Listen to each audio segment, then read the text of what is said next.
Now available in paperback and e-readers, Isis, Runway of Doom. The goddess next door struts her stuff on the catwalk to take on a runway of rogues in this action-packed all-new Isis series adventure. Get your copy of Isis, Runway of Doom at Amazon.com and online booksellers everywhere. Now available in paperback and e-readers, John Haynes, An Offer He Can't Refuse. The man who rules the world gets a job offer he can't refuse in this action-packed all-new John Haynes series adventure.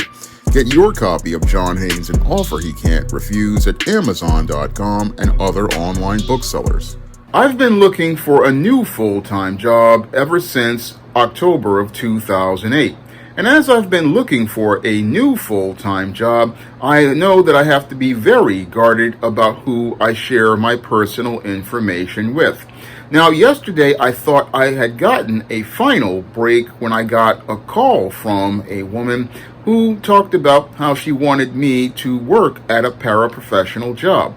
And as she talked fast as related to this whole situation, she didn't really ask me many questions or even ask me to come to interview.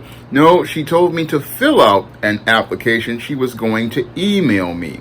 Now, the problem is that when I got the application in the email, it was requesting that I give them a copy of my state ID and my social security card to be sent in the email. And that's where I saw a red flag as related to this whole situation, because when it comes down to companies as related to your personal information, the time that they are supposed to ask for that information is once you accept the offer for the position that they're going to give you.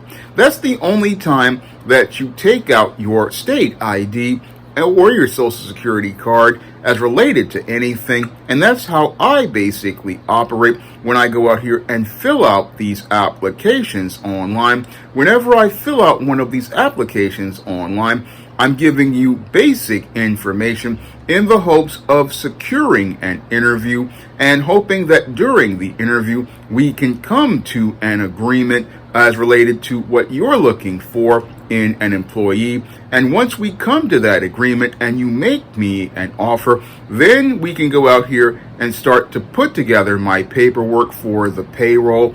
And that's usually how the process goes as related to employment as I know it. But this person, basically, when I got on the phone with them, they were talking really fast. And as they were talking really fast, they weren't talking about setting up an interview to talk to me. And I found that to be quite suspect, because if you're going to be a paraprofessional and working with groups of children or even working with the public, you really would want to sit down and look at this person and assess if they're a good fit. You really would want to sit down and go in depth and ask them critical questions to reveal their character, because if you hire the wrong person, you might wind up liable for them doing harm to someone as a result of you not doing your due diligence. And you really would want to sit down and talk to that person face to face to see who this person is, especially if they're supposedly working with children.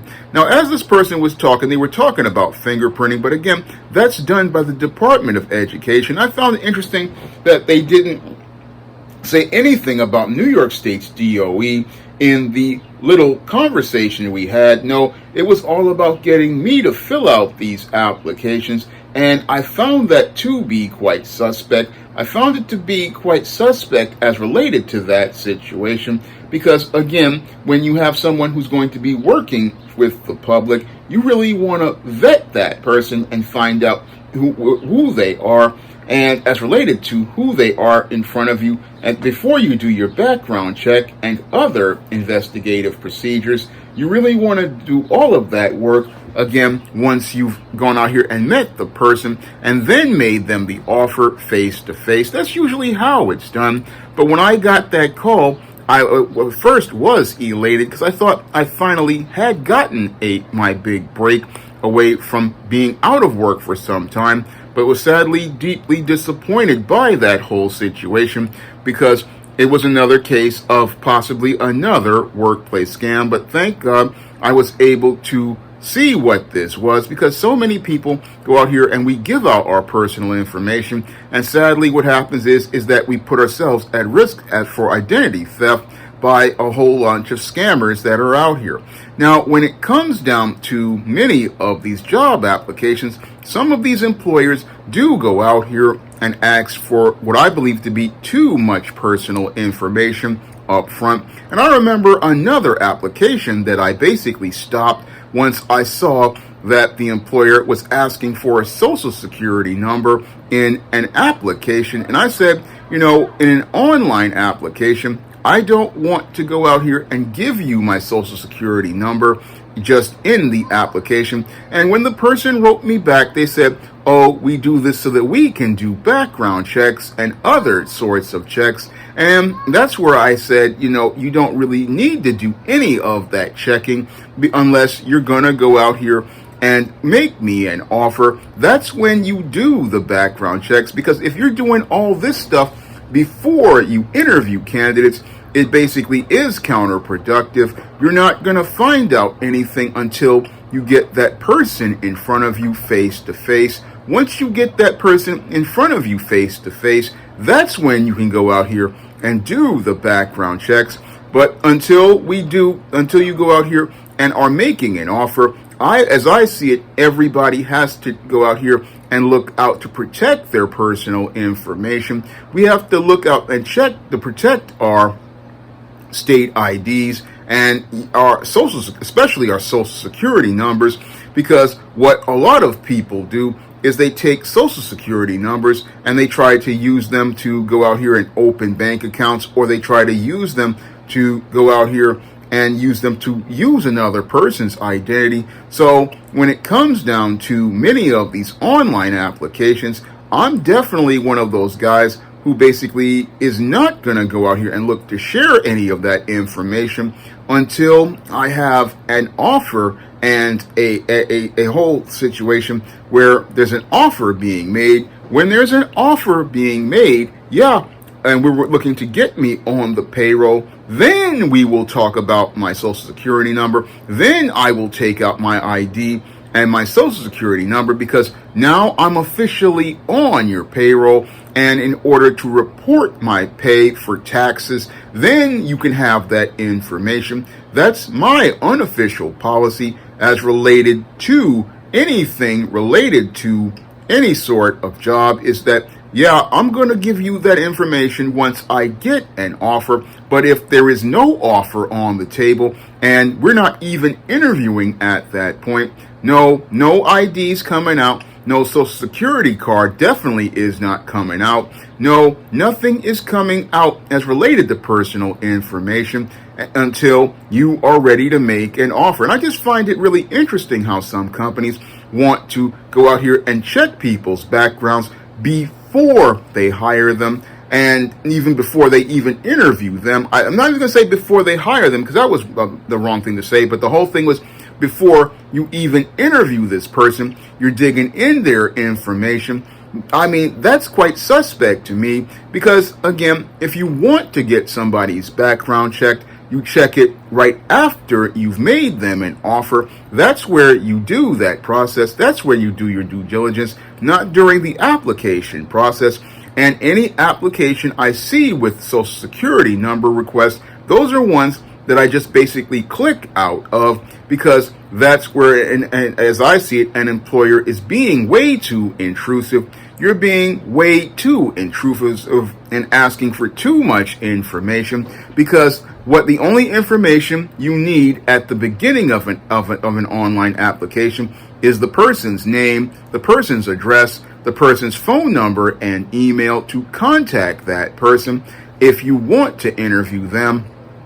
And then once you contact that person, you then talk to that person. And if you don't want to move forward, then you basically, like many of these employers have been doing, is sending emails. Again, you don't go out here and ask me for personal information unless there's unless I'm getting hired. If I'm getting hired and I'm going to be on your payroll, that's where we go out here and take out the Social Security card. That's where we take out the ID. But until we get to that point, I basically, again, making it about name, address, and phone number. That's all the information I believe an employer needs as related to looking to consider someone. Again, that's all you need to consider someone for a job. You don't need any more information than that. And anybody who asks for more information than name, address, and phone number before a job offer is made is one of those employers I have to say is looking real suspect to me. Now, if you want to learn how to identify workplace predators and dangerous workplace situations and how to avoid them and how to take your career to the next level, you can pick up my book, Stop Simping in the Workplace, on Amazon.com in paperback and Kindle format. And you can also find it at other online booksellers, all like Google Play. And if you want to see me make more videos talking about the workplace and workplace situations, you can drop a donation to the Patreon, the PayPal, or the Cash App by clicking the links in the description box so I can continue to stay on the air and making up this type of content. That's all I have to say for this video. You can comment, rate, and subscribe. Now available on Lulu. John Haynes at Death's Door. The man who rules the world takes on the Greek god of death in this action-packed, all-new John Haynes comic book. Get your copy of the first John Haynes comic at lulu.com today. Now available in paperback and e-readers, Spinsterella Goth Girl Summer. Take a trip into the macabre world of goth modeling in the new millennium in this spooktacular Spinsterella story. Pick up your copy of Spinsterella Goth Girl Summer in paperback and e-readers at Amazon.com and online booksellers everywhere. Support Black-owned and Black-operated digital broadcast media. www.niceradionetwork.com. Nice Radio Network, broadcasting 24 hours a day, 7 days a week.